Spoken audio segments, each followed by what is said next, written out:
Welcome back to the News Zone. Today we're going to be talking about the Ole Miss Rebels in their 2023 season to continue along with our recap series. If you're new to the channel, please like, comment, subscribe, hit that notification bell so you don't miss an upload. We have a huge giveaway coming Sunday. We go live every single Sunday. This next Sunday, we're going to have a giveaway at 9 p.m. Eastern. We're giving away a signed Heisman jersey. You have to be there in order to try to win that jersey. So please show out and support us for that kind of big giveaway for hitting the 1,000 subscriber mark. But Dad, how do you feel about Ole Miss and what is your takeaway from their season? Yeah, 11-2 is always good. I will say they surprised me a bit because I thought they would finish after LSU in the West. But Lane Kiffin is a heck of a coach. Jackson Dart had a pretty good season. Judkins was in and out of the lineup with injuries, but still went over 1,000 yards. The problem is the two teams, just almost like in a Penn State kind of state, they couldn't beat the two teams that you really need to beat in the SEC. They lost Alabama and Georgia, who are the two big dogs in the SEC right now. Now, they gave Alabama all they could handle, gave them a game, but Georgia really dominated them. I think they have things to be proud of, and I think they have some optimism to be had as they go into the next season. Jackson Dart's coming back. Obviously, they lost Judkins, which is going to be a very big loss. Like I said, led the SEC in rushing the last 2 years. But they do have Bentley coming back. He was a 540-yard rusher. They have a good portion of their receiving core coming back. So this could be a very good team in the future. But like I said, if you're an Ole Miss Rebels fan, there's no reason to hang your hat over 11-2. 11-2 is a very good season. And for most programs in the nation, they would be ecstatic with 11-2. I don't really consider Ole Miss one of those blue blood teams. I think they have only gotten better since Lane Kiffin has gotten there. So really right now it's about consistency. Can they stay there? Can they stay in the conversation in the SEC? And I know they're going divisionless, but in the SEC going forward. And then can they find a way to get over the hump against some of these really good teams, the Georgias, the Alabamas? I agree. I think they had a very good year, 11-2. And if I'm not mistaken, I'm almost positive in our Bold Takes video, I predicted that either Ole Miss or Mississippi State would represent that side of the conference, and I was wrong.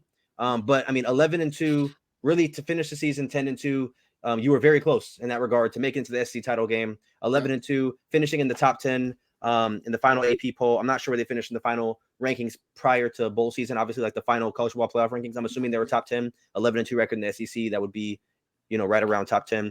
But I think, if I'm an Ole Miss fan, which I'm not, but if I was an Ole Miss fan, I would feel all the confidence in the world, even though I'm losing Judkins. In my opinion, Ole Miss won the transfer portal, the early window. They bring in Walter Nolan, who was a former, obviously, number one player, prospect from A&M. You obviously, like I said, lose Judkins. You bring over the defensive lineman, the edge rusher from Florida. I'm not going to butcher his name, but you bring him over. He's a 4-star guy. Tyler Barron, another edge rusher out of Tennessee, 4-star guy. You bring over Juice Wells from South Carolina. That's going to be massive for them. Yes. And then obviously DeCamarion Richards from the opposing school in Mississippi State. Chris Paul Jr. from Arkansas.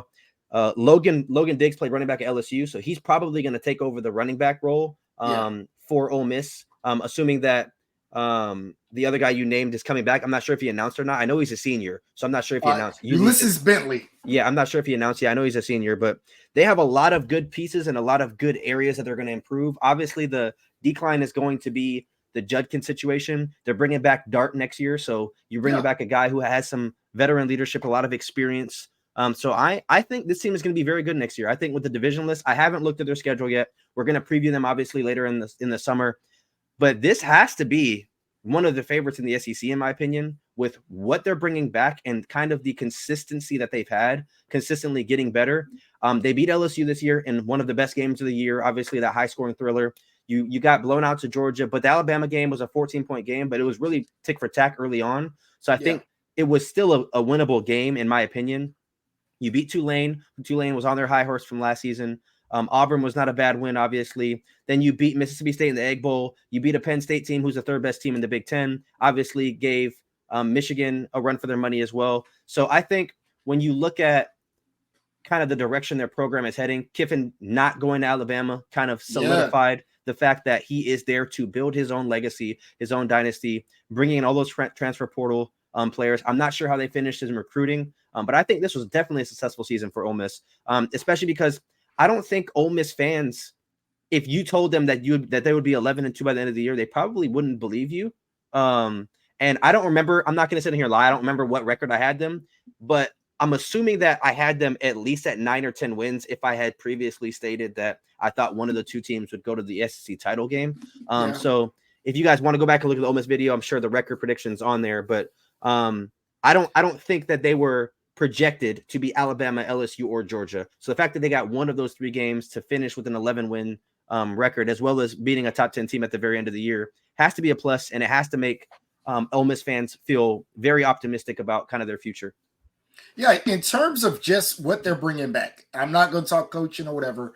This is probably one of the best returning rosters in the SEC. Now, like I said, there's 800 factors, and again, we're not done with transfer portal. There's still some recruits that are going to announce on actual National Signing Day. So there's still a lot to be said. But looking at this right now, this to me looks like the best roster in the SEC returning. Like I said, 800 factors yet, but this team, I think, especially as we expand out to 12 teams in the playoff, if I was given early predictions, I have them in that 12. I have them as a team that is going to make the playoffs. And again, if I just kind of played this out, I'm assuming 3 or 4 SEC teams. So you gotta assume Alabama, Georgia are probably going to be in that mix. And then to me, this is probably the next team. I think I have them right now a step ahead of LSU, especially like I said, you're bringing back your returning quarterback. You do have Tennessee as well. I think I'd have them over Tennessee right now. So like I said, based off of just right now, but I'm not counting Texas and Oklahoma. Maybe I have Texas. Texas is going to be low. I have Texas over them. Oklahoma's a little tough to read right now without obviously you lost Dylan Gabriel and some other pieces. But I think they find their way into the playoffs. And then when you get in the playoffs, with the talent they have, what they're returning their receiver, Jackson Dart, again, a 3,000-yard passer, coming back, what they're returning and what they're bringing in on defense, I think they're going to make some noise. So I just kind of want to give you a breakdown of their schedule a little bit. So I'm going to give you notable games for next year. So they play at LSU, they host Oklahoma, and then they host Georgia. And I would say those are the only 3 games that I'm really concerned about. They play a Florida team at Florida, which I think they're pretty, they're ahead of them. They should be Florida, yeah. So, and then you have Kentucky. But other than that, even if you go 9-3, I think you are fighting for that, that final spot. And that's at worst case scenario, I think, if you go 9-3. Obviously, like I said, we're going to do the preview later in the year, but I think all in all, very good season for the Rebels, especially with Kiffin deciding not to go to Alabama and kind of, standing 10 toes down with this program and kind of deciding that he's going to build his legacy with you guys. So I appreciate from that standpoint. I think obviously Landing not going, then you had Sark kind of committing to Texas. It kind of showed that the Alabama kind of head coaching job, it's kind of 2 ways I can see it. Alabama's head coaching job maybe wasn't that much of a kind of pull, because you would think that, Kiffin, Sark, Lanning, former assistants there, would kind of want to go coach there, but they already have like 11-2 season.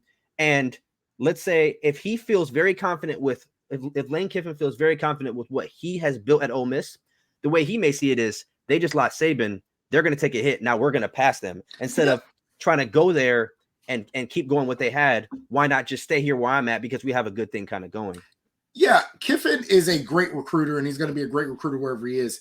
I think the bigger thing for all of those players, all of those coaches, is they have the ability to be very good at where they are. They are not following great coaches. Lane Kiffin can be the man at Ole Miss, right? I don't know another Ole Miss coach off the top of my head. So he could be the man. And when I say that, I mean of that level of notoriety, where we're talking about, a stadium or a field named after him. He could possibly build that at Ole Miss. Now, Sark at Texas is probably a little bit different, but following a string of bad coaches at Texas, Sark had a little bit of flexibility, a little bit of leeway that you're not going to have at Alabama. So if you're Lane Kiffin at Ole Miss or Sark at Texas, a 10-2 season is a good season, right? Ole Miss is probably rejoicing right now with this season. This season at Alabama, they're probably he's probably on the hot seat. He's probably a year or two from getting fired, especially following Nick Saban. Right, the job prior to Nick Saban was a little bit down, but 17 years really of excellence. That's going to be the expectation. So I think they understand that where they are right now, they have a chance to build a legacy that you're never going to build at Alabama. And two, that they get a little bit more leeway, a little bit more leniency if they do have a down season. I agree. But I do think that, like I said, this team is on the rise. The program's on the rise. I do think they are one of the favorites to get in that 12-team playoffs. It's going to be very exciting to kind of move on to the 12-team playoff. Obviously, off season just started, so we're going to kind of close in on that while we do the previews. But all of you Ole Miss fans, please, if you haven't already, subscribe to the channel. I'm sure we're going to be talking about this team pretty heavily next year. With the success that you guys may have.